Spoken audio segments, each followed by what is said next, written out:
2022 नए साल की आप सबको बहुत बहुत बधाई और बहुत शुभकामनाएं।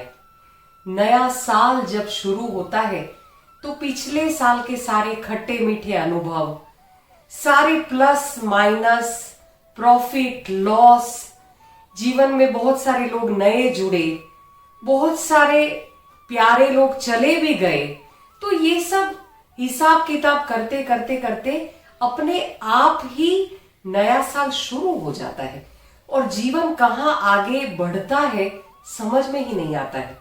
एक बहुत सुंदर कहानी सुनने को मिली, बहुत रिलेवेंट है अपना ये नया साल जो शुरू हो रहा है।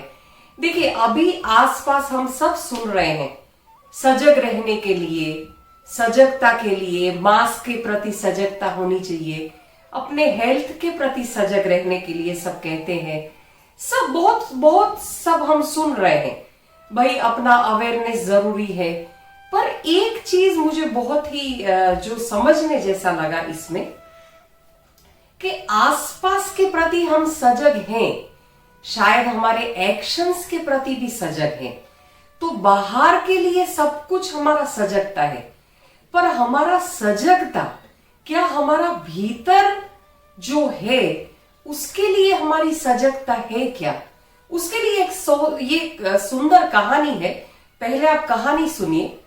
अब कहानी ऐसी है कि एक राज्य था, एक नगर था, बहुत समृद्ध नगर था और उसके राजा बहुत दानवीर थे, बहुत दयालु थे। राजा बहुत निष्ठावान था और बहुत सेवाभावी था वो राजा जो था। एक दिन उनके राज्य में 200 ब्राह्मण आए। 200 ब्राह्मण यात्री कहीं जा रहे थे, तो उनके नगर में उन्होंने उस दिन वहां पर रहने वाले थे। अब वहां सेनापति को ये बात मालूम चली कि अपने राज्य में ऐसे 200 ब्राह्मण आए हैं और 200 ब्राह्मण राजा को मिलने के लिए गए, राजा को प्रणाम करने के लिए। ये विधान है पहले। तो राजा को मिलने के लिए गए तो राजा ने उनको सबको भोजन पर इनवाइट किया, सारे ब्राह्मण को, कि आप आज मुझे ब्रह्म भोजन का सौभाग्य दीजिए, आप आज मेरे साथ भोजन करिए। तो सब ब्राह्मणों ने एग्री किया। तो सब खाना बनना शुरू हुआ 200 लोगों के लिए। सारे व्यंजन कहते हैं बहुत तरीके के व्यंजन बनाए गए। अब जब खाना बन रहा था वहां पर राज के रसोई ने बहुत अच्छा और बहुत सारा खाना बनाया। अब जब खाने के लिए ब्राह्मण आते हैं तब उस दौरान वो जो खाना बना हुआ था उसके ऊपर से एक समड़ी जा रही थी, एक ईगल पास हो रही थी। अब वो समड़ी जो गुजर रही थी वो खाने के ऊपर से, उसके मुंह में एक सांप था, समड़ी के मुंह में। अब एग्जैक्टली वो जब खाने के ऊपर से गुजर रही थी, वो समड़ी के मुंह से वो सांप गिर गया और वो सीधा जाकर खाने में पड़ा। अब ये बात ना ही रसोई को पता थी, ना ही वहां पर जो भी परोस रहे थे उनको पता था, ना ही किसी के ध्यान में ये घटना नहीं आई थी। अब सारे 200 ब्राह्मण आ चुके थे, सबने, राजा ने प्यार से सबको परोस के खिलाया, सब ब्राह्मण ने खाना खाया और बाद में जो खाने में सांप गिरा था उसके कारण वो खाने में जहर बन गया था और वो सारे 200 ब्राह्मण की मृत्यु हो गई। अब राजा तो इतना दुखी हो गया, इतना दुखी हो गया, क्योंकि उसको पता ही नहीं लगा कि ये हुआ कैसे। पर बाद में वो जो सांप निकला उसके कारण हुआ कि ये सांप निकला, उसके कारण उसका जहर फैल गया और ये सारे मर गए। अब ये जो घटना घटित हुई, अब 200 ब्राह्मण तो मर गए।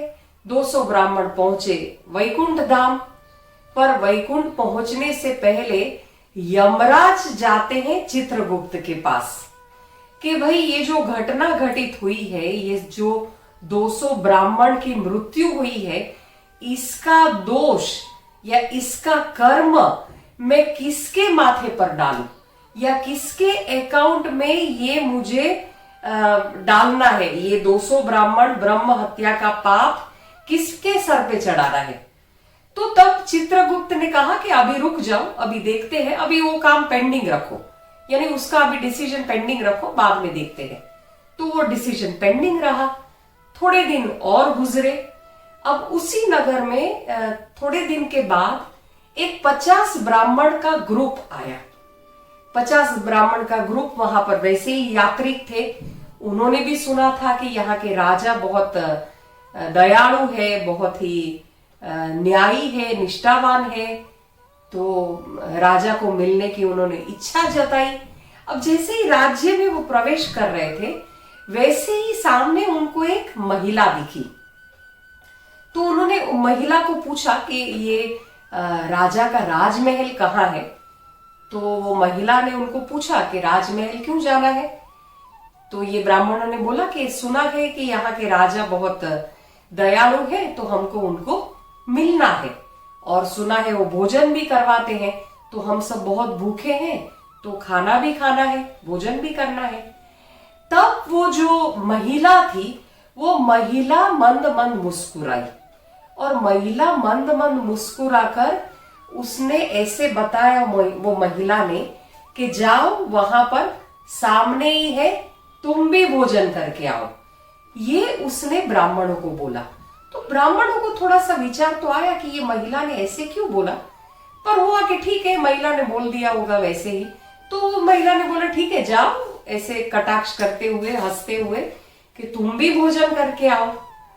अब ये जो पल था, ये जो घटना घटित हुई, इस समय पर चित्रगुप्त ने यमराज को बुलाया, और चित्रगुप्त ने यमराज को कहा कि ये जो 200 ब्रह्म हत्या का पाप लिखना पेंडिंग था, तुम पूछ रहे थे उसका कर्म किसको चढ़ाना है, तो उसका कर्म ये महिला के खाते में लिख दो।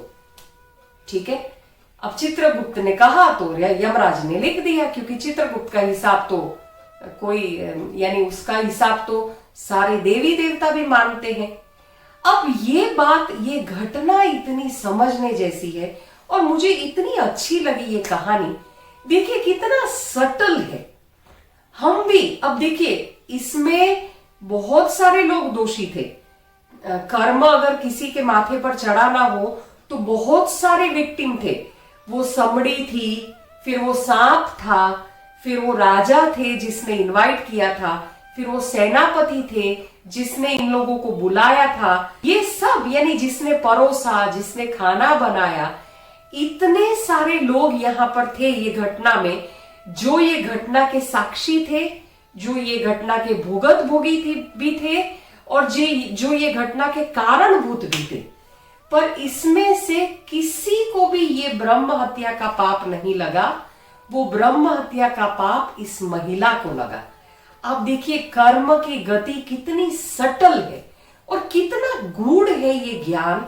यानी हमारे जीवन में भी ऐसा होता है कि शायद किसी को कुछ कठिनाई आई, किसी के जीवन में कुछ दुख आया, तो हम, अगर उनका हमारे साथ का अनुभव भी ठीक नहीं है, तो हम बोल देते हैं कि हाँ, इसने तो वैसे भी बहुत ऐसा किया था, अच्छा है, उसके साथ ऐसा ही होना चाहिए। या किसी के दुख में हमको आनंद भी मिलता है। यानी आप सोचिए इतना सटल है ये कर्म की गति। तो मुझे आज ऐसा लगा, ये 2022 हमारा शुरू हो रहा है, तो बाहर की जितनी हमारी सजगता है, उतनी ही सजगता हमारे भाव के प्रति। इसीलिए तो हमारे शास्त्रों में 6 रिपु कहा गया है। रिपु यानी विकार या दुख। 6 प्रकार के दुख है हमारे जीवन में, ये 6 प्रकार के विकार है। उसमें से एक विकार ये मत्सर जिसको कहते हैं। मत्सर यानी औरों के दुख में सुखी होना, या औरों के प्रति द्वेष का भावना आना। और कहते हैं ना, अगर जीवन में ये भावना है, तो आपने देखा ये महिला ने कुछ भी नहीं किया था।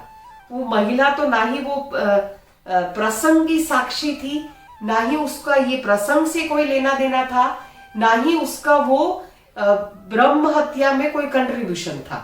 पर फिर भी उसने जो उस घटना के बाद उसका जो आनंद लिया, या उसने जो उसको कटाक्ष के तरीके से लिया, और ब्राह्मणों को ये कहा कि भाई ठीक है, तुम भी भोजन करके आओ।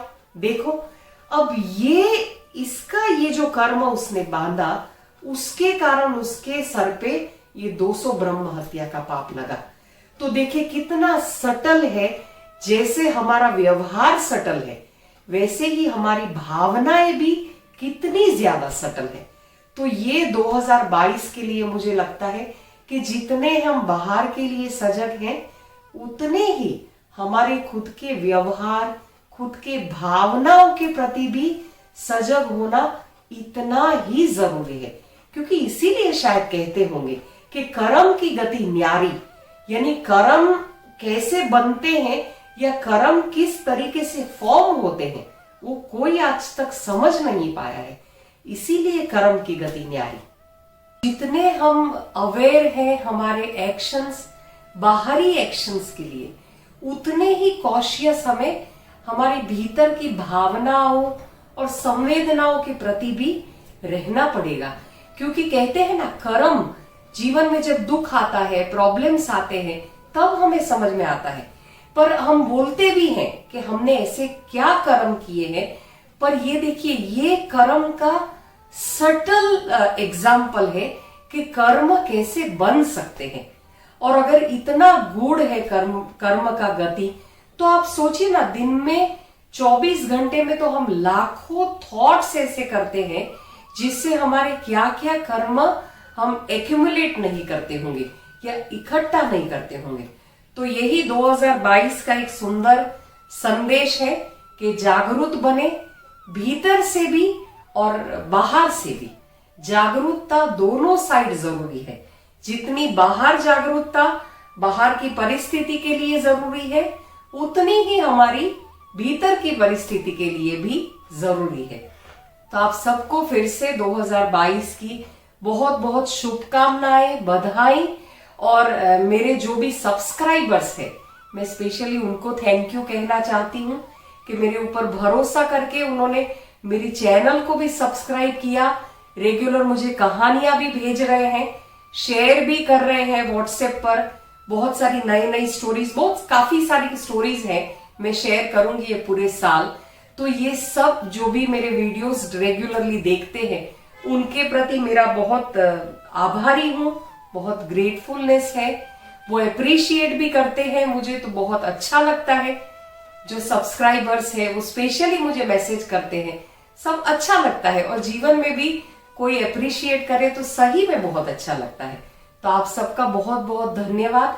ऐसे ही जीवन में एक दूसरे के साथ शेयर करते करते चलते रहेंगे और अपने अनुभव एक दूसरे को बताते रहेंगे।